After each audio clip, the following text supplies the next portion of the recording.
On behalf of Jane and myself, Toby and Rachel, and of course the stars of the show, Barney and Sarah, welcome. What a fantastic turnout. What a fabulous set of friends and family. Thank you for making the trip, and thank you for helping to make this the day it is. I know, and it's already been touched on, many of you have travelled a fair distance to be here, and it's really appreciated. We've got people from Zimbabwe, it's already been mentioned. We've got the USA, we've got Switzerland, we've got Spain, and of course we've got Ireland. And Scotland. And, well, I'm surprised you're still here after the score last night.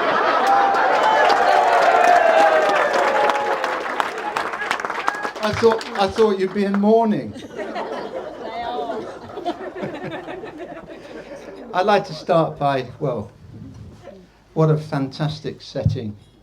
I have to thank Toby and Rachel for allowing us to jointly host this fabulous event. A huge amount of work has gone into doing this. So many people have been involved in various degrees, and I just want to thank them so much because this is just marvellous. Now, I've been involved a bit. One of the things I was involved in is the wedding dress. I have been to more dress fittings without ever seeing the dress. I've driven up, I've parked the car, I've sat and twiddled my thumbs, waiting for Jane, obviously, to return and tell me absolutely nothing of what's gone on. Finally, I was allowed into the wedding dress place. I was told to stand in the corner and be quiet. Jane went off and the wedding dress was packed up beautifully, and then I was allowed to help carry it to the car, but I couldn't see it. It went home and I gave up half the house, as the rooms were locked and I was forbidden to go anywhere near it. We drove it down here. I got a 2-bedroom cottage at the hotel. I've been in one. And finally, today, I was blindfolded, marched into this room, cameras everywhere, and behold, there was the dress. And she looks absolutely fabulous.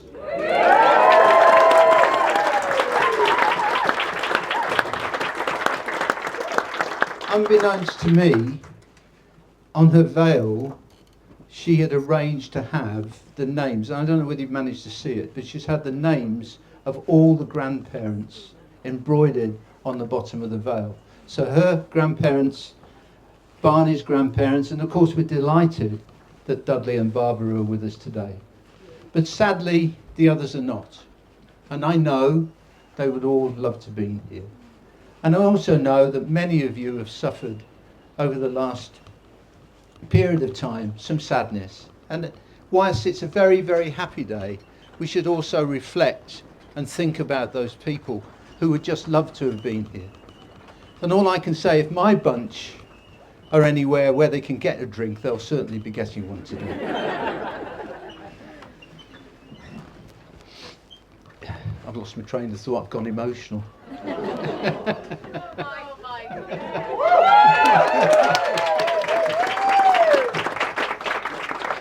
Oh, I'm going to have to look at the notes, I'm sorry. I've just lost it. Oh. It'll come back. Right, now I remember, sorry. It is, of course, a celebration and a happy event. And you just look around us, and it's not going to be difficult to have the party that we want to have today. But what you don't realise is that there's more than just the significance of the wedding today. There are 2 other characters who have a very significant part to play in today's proceedings. Let me introduce you. First of all, we have Mimi.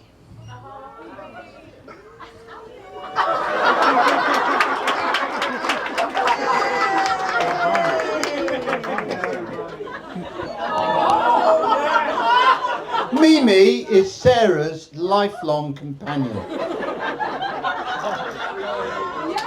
She was given to her by my dear mother years and years ago, and she has gone everywhere that Sarah goes.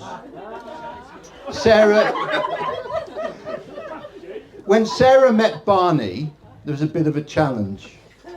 She had to introduce Mimi to Barney.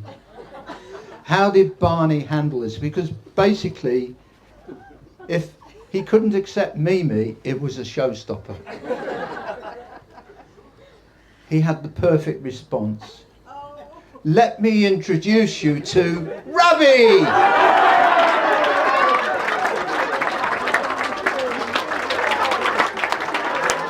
Barney's lifelong companion. So today, and I'm going to ask you to raise your glasses, the toast is to the joining of Mimi and Ravi.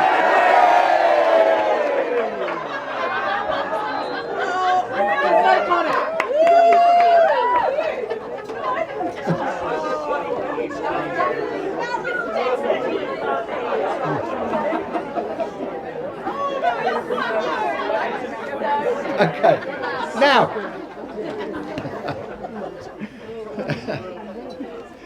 obviously it's the duty of the father of the bride, I can't get confused, the father of the bride to talk about his lovely daughter. And this is where you all start to squirm, and you fidget, and there's under-breath comments like, how long's this going to go on for? Well, I do realise that I'm between you and the food. Also, you've got some things on your side. I've got Duncan and Phil and Beth and Kathy here, who, if I go over the top on Sarah, will surely let me know. And the other thing you've got on your side is I know that Sarah's going to say a few words. And as usual, she will get the last word. So I've got to be careful what I say. But I could talk a lot about Sarah. I could talk about her academic record. I could talk about her business skills. I could talk about her love of sports. I could talk about her being a GB trialist for the lightweight rowing crew. I could talk about her love of food, her love of wine. I can talk about her love of skiing, her new major interest. And I could talk about her fantastic organisation skills. And I think you've just got to look around you and see how good she is at that. And in fact, I'm told that when they first announced that they were going to marry, Barney went to Toby and said, I think I need a wedding planner. And Toby's response was, why? You've got a Sarah. We've done a lot together as a father and daughter. Most of it's involved walking. And we've done some fabulous walks. We've climbed Lion's Head together in South Africa. We've walked around the whole of Lake Windermere together. Many other things I could talk about. But today, and this is where I will get emotional, was the walk that I will remember the most. We walked up the aisle, and I walked her to her future. And it's just been fantastic. There is, however, one thing I won't miss. And fathers of daughters will recognise this.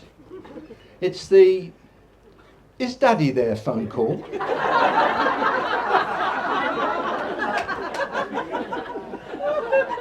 Well, Barney, that's all yours.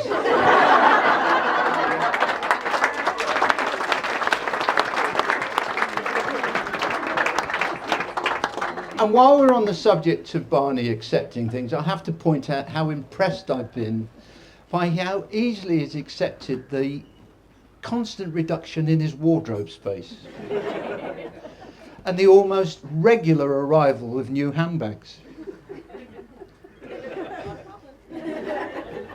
And so we come to Barney, and again, part of my little role is to say a few words about my new son-in-law.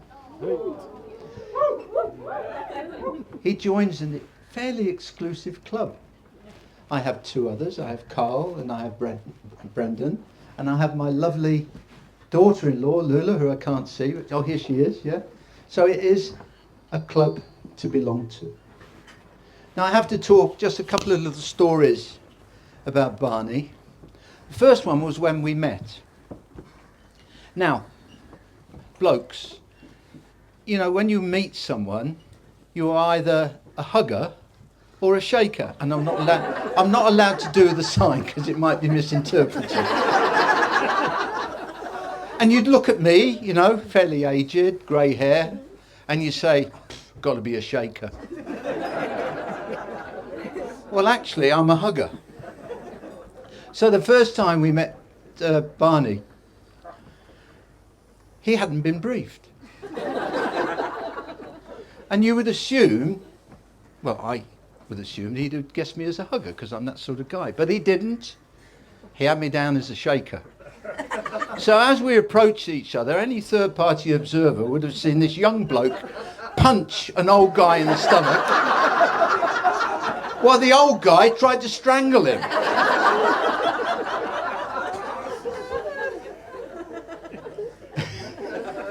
And then, on a more positive note, when he asked Jane and I if he could have Sarah's hand in marriage, which was very, very nice and formal, very cleverly, we just happened to be in South Africa, and very cleverly he knew that the Bungalow was one of our favourite restaurants, and very cleverly he paid for the bill.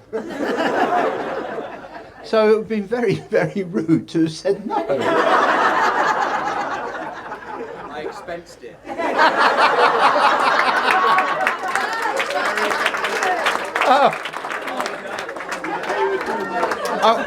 I wonder who you learned that from.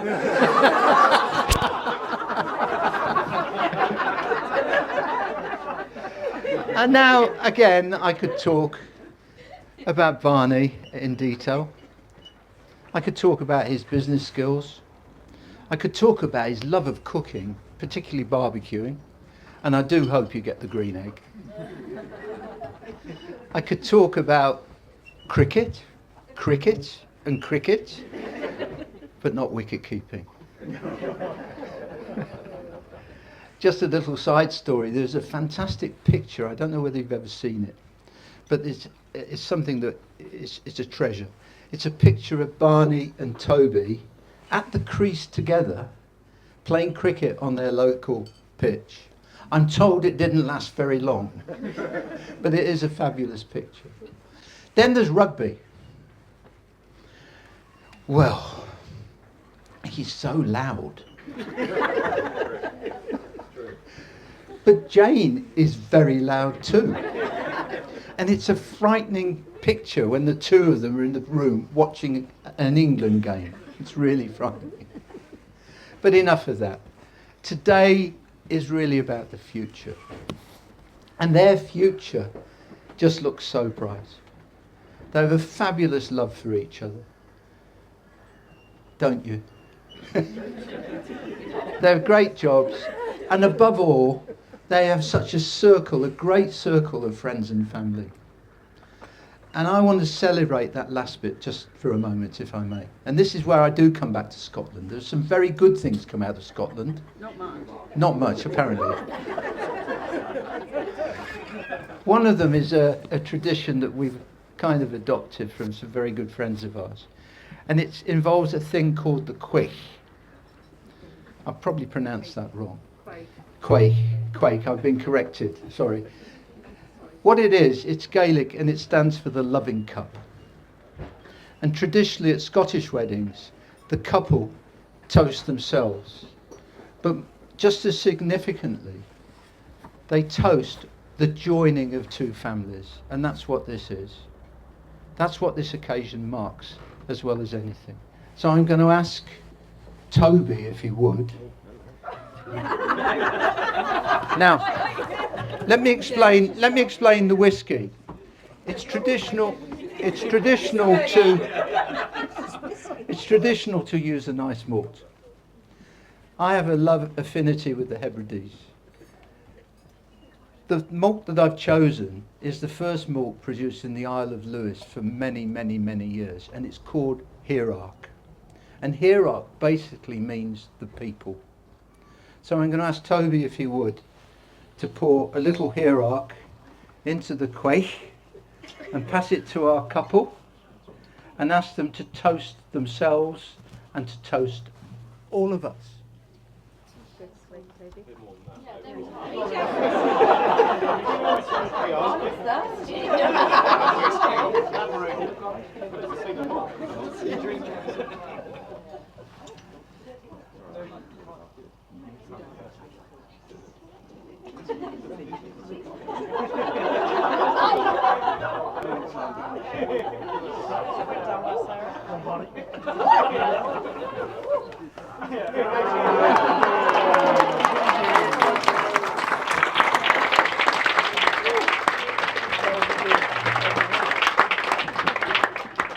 And now it's our turn. If you wouldn't mind, I'd like you all to stand. And I'd like you to please raise your glasses. We're going to drink to the health, wealth and happiness of the bride and groom. I give you Sarah and Barney.